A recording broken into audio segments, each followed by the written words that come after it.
संबित पात्रा एक चर्चित भारतीय राष्ट्रीय प्रवक्ता हैं भारतीय जनता पार्टी के। एक बहुत बड़े नालायक इंसान हैं, सब जानते हैं। वो हद दर्जे के बदतमीज हैं, ये भी जानते हैं। इसीलिए हम उनको नागपुरी संतरा उर्फ नारंगी खटमल कहते हैं। ये सब सुन के वो अचंभित हो जाते हैं, जो उन्हें होना भी चाहिए। आइए उनका अचंभा आज बढ़ाएं। मेरे पास कुछ तथ्य हैं और वो तथ्य कुछ इस तरीके से मुझ तक पहुंचे कि नरेंद्र मोदी 2014 के इलेक्शन से पहले चीखते चिल्लाते रहे रैलियों में जाके कि हम काला धन वापस लाएंगे, भाइयों बहनों मित्रों, हम काला धन वापस लाएंगे विदेशों से। पर हुआ ये कि विदेशों से काला धन तो लाना बहुत दूर की बात है, ढीला नहीं लाए नरेंद्र मोदी जी।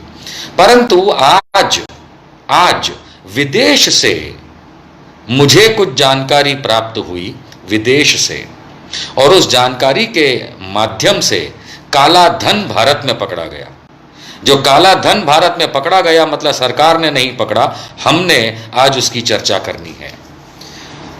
सबको याद होगा वो कठिन समय नवंबर 2016 का, जब नोटबंदी हुई, डिमोनेटाइजेशन हुआ। 8 नवंबर रात 8 बजे प्रधानमंत्री नरेंद्र मोदी टीवी पे प्रकट हुए और नारद मुनि की तरह उन्होंने आग इधर लगाई उधर लगाई और देश में बहुत बुरी हालत कर डाली। हमें याद है वो नोटबंदी का समय, जब आप, हम और एक आम इंसान 500 और 1000 के उस समय के चलते नोट एकदम तुरंत बंद कर दिए गए ओवरनाइट, और दूसरे दिन से उनकी कीमत नहीं रही। और फिर हम सबसे कहा गया पूरे भारतवर्ष से कि ये नोट जाकर के बैंक में जमा कर दो और इसके बदले में नए नोट मिलेंगे, पुराने नोट नहीं चलेंगे, वगैरह वगैरह वगैरह। लोगों ने तपते तो नहीं कहना चाहिए, लेकिन बुरे हालातों में धूप में खड़े हो करके कई तो जानें चली गई, नोट जमा कराए, और उसके बाद कई महीनों तक, सालों तक, आज तक उस नोटबंदी की हम मार झेलते रहे।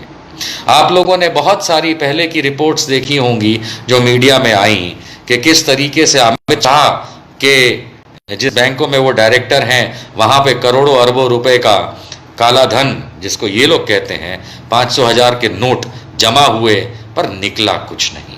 अंततः हम ये भी जानते हैं कि रिजर्व बैंक ऑफ इंडिया ने ये मान लिया था कि लगभग 99% 500 और 1000 के पुराने नोट जो नोटबंदी के समय बंद किए गए थे, वो बैंकों में वापस और आरबीआई के पास वापस आ चुके हैं। और आखिरी फिगर उन्होंने आज तक नहीं दी, 4 साल हो गए, क्योंकि बड़े बहाने दिए गए, लेकिन असलियत देश को नहीं बताई गई।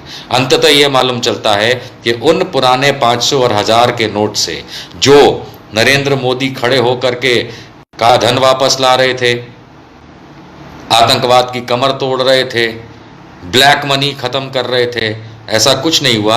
देश की इकोनॉमी खत्म जरूर हो गई। ये वही समय है जब का इसकी कुछ जानकारी निकल के आई है, और अब हम उस टॉपिक पे आ जाते हैं सीधा। ये जानकारी मैं आपको अब इस वीडियो के खत्म होने के बाद कमेंट बॉक्स में डाल दूंगा।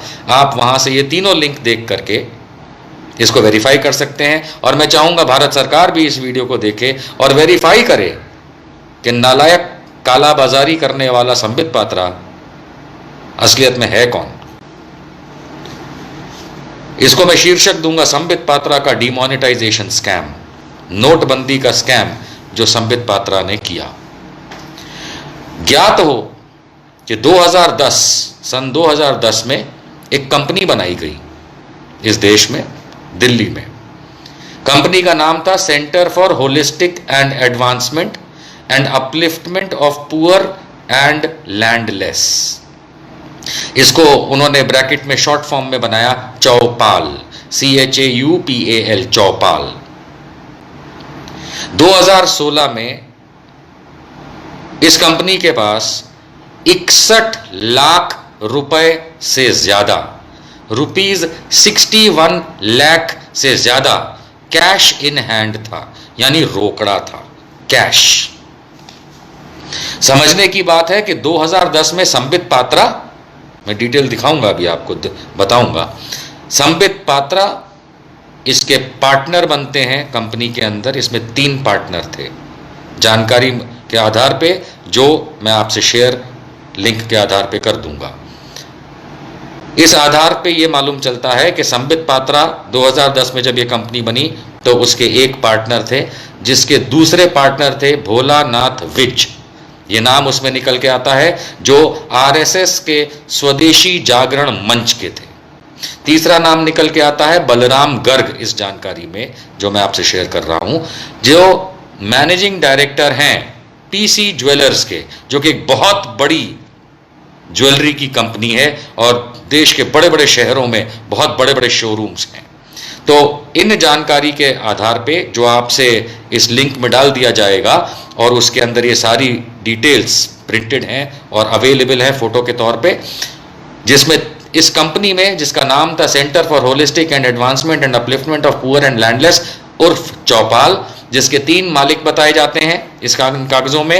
एक है संबित पात्रा जो भाजपा के राष्ट्रीय प्रवक्ता हैं, दूसरे हैं भोलानाथ विज, ये सब 2010 की बात है, भोलानाथ विज आरएसएस के स्वदेशी जागरण मंच के हैं, और तीसरे हैं बलराम गर्ग, श्री बलराम गर्ग मैनेजिंग डायरेक्टर दिखाए गए हैं पीसी ज्वेलर, जो कि एक बहुत बड़ी पीसी ज्वेलर कंपनी है जो सोने चांदी का व्यापार करती है, बड़े बड़े शोरूम्स हैं। अब इसके अंदर खास बात यह बताई गई उन पेपर्स के अंदर कि कंपनी जो है ये, इसका काम है पैसा छोटे छोटे लोगों को उधार देना।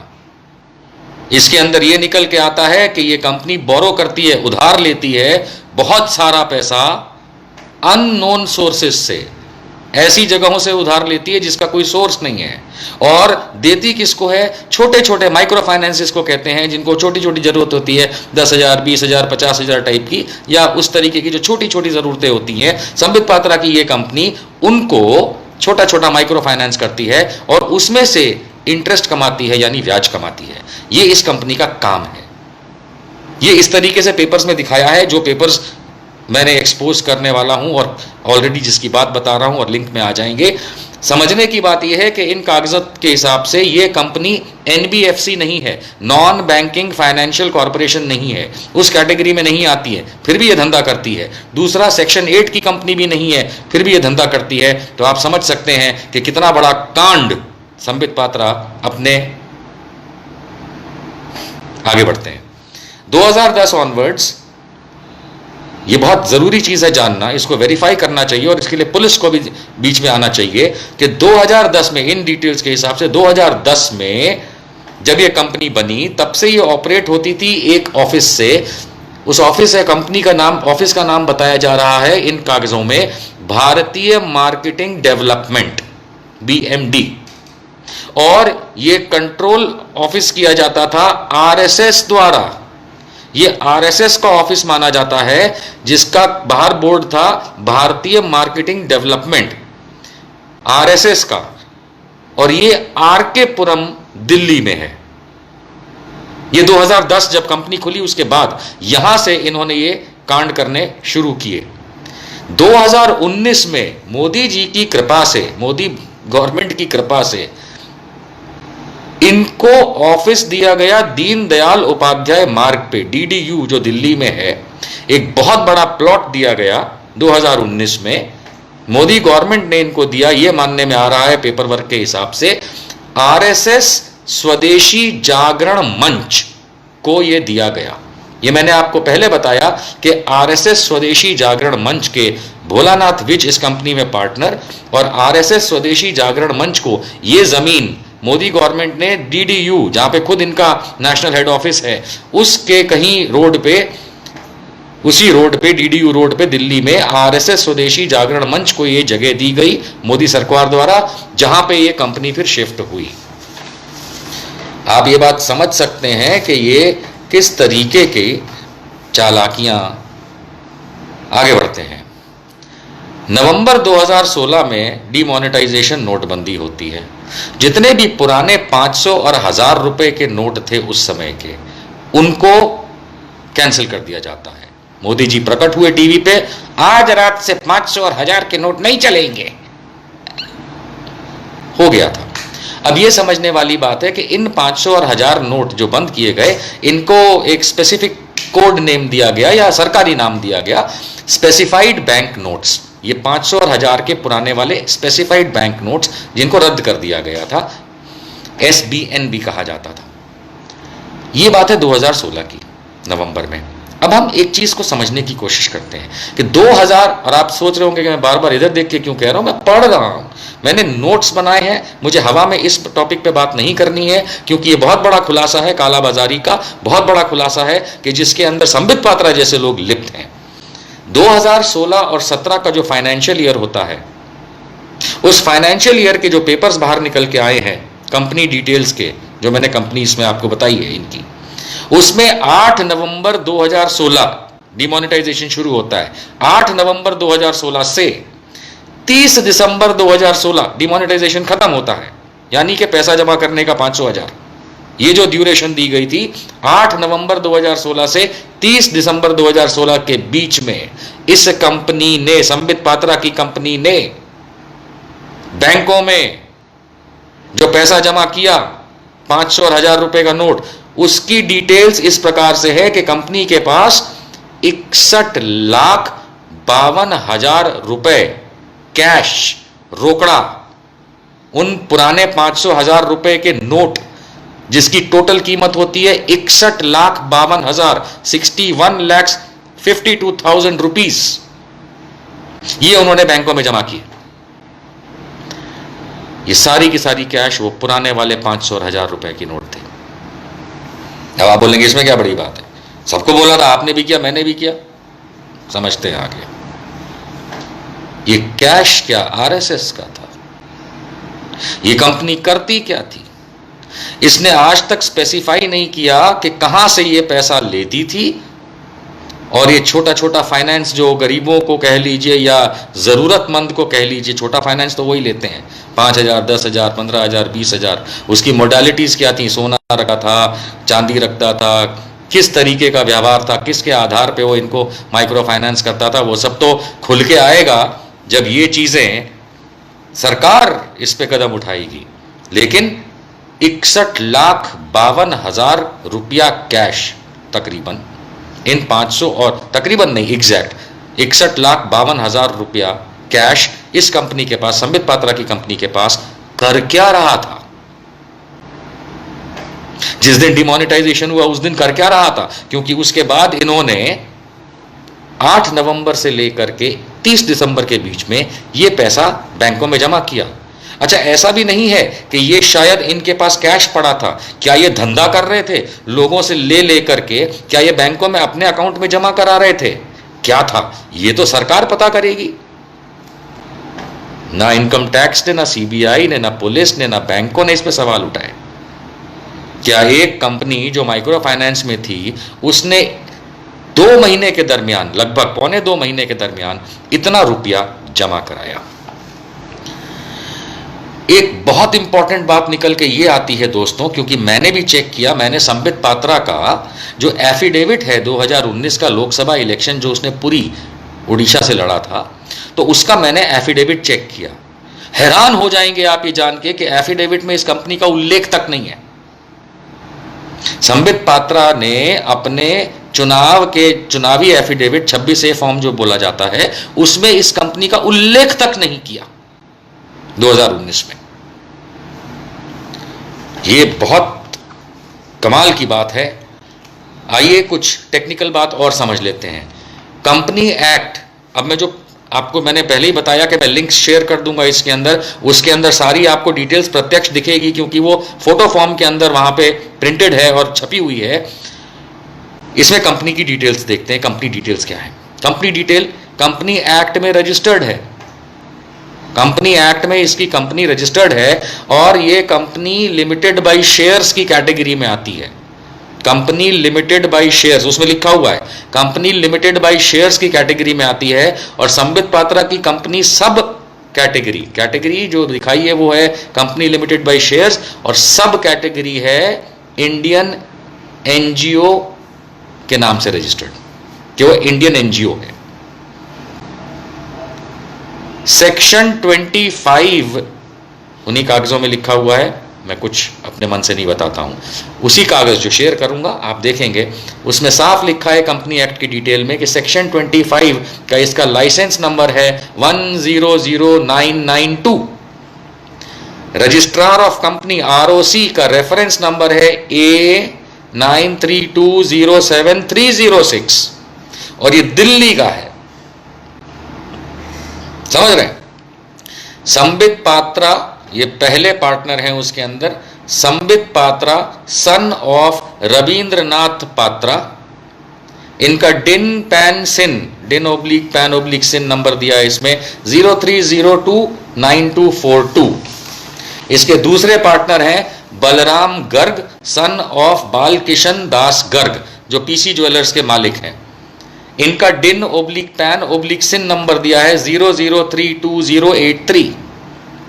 और भोलानाथ विज जो RSS स्वदेशी जागरण मंच के हैं, सन ऑफ जय गोपाल विज, ये सारी डिटेल्स दी हैं इन कागजों में। उनका डिन पैन ओब्लिक सिन नंबर दिखाया है 00088856। आप सोचिए, ये सारे के सारे कागजात ROC में है, रजिस्ट्रार ऑफ कंपनी में है। ये कंपनी रजिस्टर्ड है, ये कंपनी रजिस्टर्ड है जिसको शॉर्ट फॉर्म है चौपाल और पूरा नाम है holistic and advancement and upliftment of poor and landless, जिसके ये 3 मालिक हैं, जिन्होंने नोटबंदी के समय 61,52,000 रुपए, जिसके कहां से आए इसका कोई स्रोत नहीं है। कहा जाता है छोटे छोटे फाइनेंस देते थे ये, माइक्रो फाइनेंस जो है, और उसका ब्याज खा करके ये कंपनी चलाते थे। इसका कोई इन्होंने उल्लेख नहीं किया अपने एफिडेविट के अंदर। कमाल की बात है कि नोटबंदी के समय 61,52,000 रुपए कैश ऑन हैंड, 500 और 1000 रुपए के इन्होंने नोट जमा किए। आप सोचिए, 61,52,000 रुपए एज ऑन 8/11/2016, जो मैं लिंक शेयर करूंगा इसके अंदर, उसमें ये पूरा का पूरा डिटेल है तारीख के साथ। क्योंकि इस कंपनी के अंदर 30/12/2016 को सिर्फ 1,04,554 104,554 rupees he cash in hand बाकी रहे। यानी कि इस कंपनी के पास तब भी कैश था, हो सकता है अदर डिनोमिनेशन में हो, जो उस पुराने 500 1000 में ना हो, 100 में हो, 50 में हो, 20 में हो, 10 में हो, सिक्के हो, जो भी हो। लेकिन जो पैसे इनके पास कैश इन हैंड बचे, क्योंकि ये सारा का सारा इनकी कंपनी डिटेल्स में से निकल के आ रहा है कि इनके पास 30 दिसंबर 2016 को सिर्फ 1,04,554 रुपीज कैश इन हैंड बचा। आप जब डिटेल देखेंगे तो आप में उसमें छपा हुआ मिलेगा, उसको कैलकुलेट करने की आवश्यकता नहीं। उसके अंदर उन्होंने साफ लिखा है कि 8 तारीख को 61,52,000 रुपए पुराने 500 और 1000 रुपए के नोटों में इस व्यक्ति ने अपनी कंपनी से जमा कराए। कोई भी इंसान, कोई भी व्यक्ति ये जानता है, अगर नहीं जानता है तो समझ ले, ये संबित पात्रा का ये एक बहुत बड़ा खुलासा है, ये एक बहुत बड़ी अंडरस्टैंडिंग है कि ये संबित पात्रा क्या टैक्स चोर है, क्या ये लोगों के पैसे ब्लैक मनी घुमाता है, क्या ये ब्लैक मार्केटियर है, क्या संबित पात्रा एक काला बाजारी आदमी है। हम इतना तो सब जानते हैं कि ये डॉक्टर है। लगे हाथ में आप लोगों को यह भी बता दूं, कई लोगों को पता होगा, नहीं पता होगा तो मैं बता देता हूं। NKS हॉस्पिटल दिल्ली में 2013 में डॉक्टर आलोक अग्रवाल के साथ, वो सीनियर सर्जन थे और ये कंसल्टिंग सर्जन थे डॉक्टर संबित पात्रा। उसमें अनफॉर्चुनेटली एक 81 ईयर ओल्ड लेडी का बवासीर यानी पाइल्स के ऑपरेशन के बाद पोस्ट ऑपरेटिव केयर ठीक से ना करने की वजह से अनफॉर्चुनेट उस ओल्ड लेडी की डेथ होती है, मृत्यु होती है। उस ओल्ड लेडी का बेटा भी एक जनरल फिजिशियन है, डॉक्टर है, जनरल फिजिशियन। उसने 2014 में अप्रैल में दिल्ली मेडिकल काउंसिल को कंप्लेंट लिखी एक डॉक्टर ने अपनी मां की मृत्यु की कंप्लेंट दिल्ली मेडिकल काउंसिल को दी है अप्रैल 2014 में कि doctor Alok Agarwal of NKS hospital, जो सीनियर सर्जन थे, उन्होंने ऑपरेट किया था और पोस्ट ऑपरेटिव यानी ऑपरेशन के बाद की जो केयर की जाती है उसमें doctor Sambit Patra consulting physician की नेग्लिजेंस, क्रिमिनल नेग्लिजेंस, उनका ना ध्यान रखना अपने पेशेंट की वजह से उस ओल्ड लेडी की मृत्यु होती है। उसके फौरन बाद इनका जो डॉक्टरी लाइसेंस है वो दिल्ली मेडिकल काउंसिल फौरन उस समय इनके लाइसेंस को पे स्कैनिंग करती है, यानी इनकी तहकीकात शुरू करती है। अर्थात ये कम से कम 2013 तक तो कंसल्टिंग फिजिशियन थे और फिर इनके ऊपर कंप्लेंट हुई, इसलिए इनकी डॉक्टरी बंद हुई। इनका लाइसेंस शायद सस्पेंडेड है, ये तो ये बताते ही नहीं है, कभी कहीं प्रैक्टिस नहीं करते। और यही 2014 से ये टीवी पे बैठ करके भारतीय जनता पार्टी की तरफ से देश को बदनाम करते हैं। आज भी मेरे ख्याल तहकीकात की जाए तो दिल्ली मेडिकल काउंसिल एसोसिएशन ने इनका अभी तक लाइसेंस फ्री नहीं किया है। ये डॉक्टरों के नाम पे धब्बा है, लेकिन वो क्रिमिनल नेग्लिजेंस है, उसमें मैं ज्यादा नहीं कह सकता, आप ज्यादा नहीं कह सकते, क्योंकि ये व्यक्ति का वो पर्सनल मामला है, प्रोफेशनल मामला है, उस बारे में ज्यादा हम किसी की क्या बुराई करें। बहुत से डॉक्टर्स के साथ ये होता है और उनको फिर इंडियन मेडिकल एसोसिएशन या दिल्ली मेडिकल एसोसिएशन या दूसरी एसोसिएशंस जाने देती हैं। आज तक तो मेरे ख्याल से किसी पे ज्यादा हुआ नहीं है, लेकिन इनका अधिकार है कि ये टेलीविजन पे बैठ करके बकवास करें, क्योंकि गोदी मीडिया में बैठते हैं। इनका अधिकार है कि ये गरियाते फिरें, उई उई पुई पुई करते फिरें, इनका अधिकार है, इन्हें आता ही क्या, यही आता है। लेकिन डॉक्टर संबित पात्रा 61,52,000 रुपए कैश कहां से आया था? क्या यह आरएसएस का पैसा था जो आप गोल घुमाते हैं? क्या यह आरएसएस के पास आने वाले काले धन का हिस्सा था? क्या यह सिर्फ 61,52,000 जो कि शेयर कर रहा हूं मैं डिटेल्स इसके अंदर, जो आप देख करके बताएं कि क्या ये आपके पैसे थे, आरएसएस के थे, मोदी के थे, अमित शाह के थे? किसका ब्लैक मनी था? ये किसका ब्लैक मनी था? बड़ी बड़ी कंपनियों के पास 10 लाख रुपया कैश हाथ में नहीं होता है और ये 61,52,000 रुपए जमा कराते हैं और इन पे कोई कार्रवाई नहीं होती। ये कालाबाजारी हैं, ये मोदी के चेले हैं, ये मोदी को अपना बाप बोलते हैं। अब बाप अपने बेटे के ऊपर थोड़ा ना ज्यादा कुछ करेगा। यह है भाजपा का असली चेहरा। दोस्तों, संबित पात्रा से पूछिए, भारत सरकार से पूछिए, मोदी से पूछिए, मैं पूछता हूं कि आप लोग काला धन वापस लाएंगे? वो तो कर नहीं पाए, लेकिन काला धन देश में बनाएंगे खुद के फायदों के लिए, अपने लोगों के फायदों के लिए, देश को धोखा देंगे। Anti national BJP, anti national Narendra Modi, देशद्रोही संबित पात्रा, जाओ पाकिस्तान। ये खुलासा सबको इस देश में देखना चाहिए। बस आज के लिए इतना। मैं अभी लिंक शेयर कर दूंगा नीचे, 3 लिंक हैं, आप ये चीज खुद देख सकते हैं। आशा करता हूं कि भारत सरकार, चाहे ये वाली नहीं, आने वाली, पकड़ के डालेगी इन नामुरादों को, देशद्रोहियों को, टैक्स चोरों को, काला बाजारियों को, जो कि संबित पात्रा से लेकर नरेंद्र मोदी तक फैले हुए हैं। नेशनल दस्तक की आपसे गुजारिश है कि अगर इसको बचाना चाहते हैं तो नेशनल दस्तक को सब्सक्राइब करने के लिए रेड कलर के सब्सक्राइब बटन को दबाएं, फिर बेल आइकन की घंटी दबाएं। नेशनल दस्तक को बचाने के लिए बहुत जरूरी है कि हर खबर को शेयर करें, लाइक करें, कमेंट जरूर करें।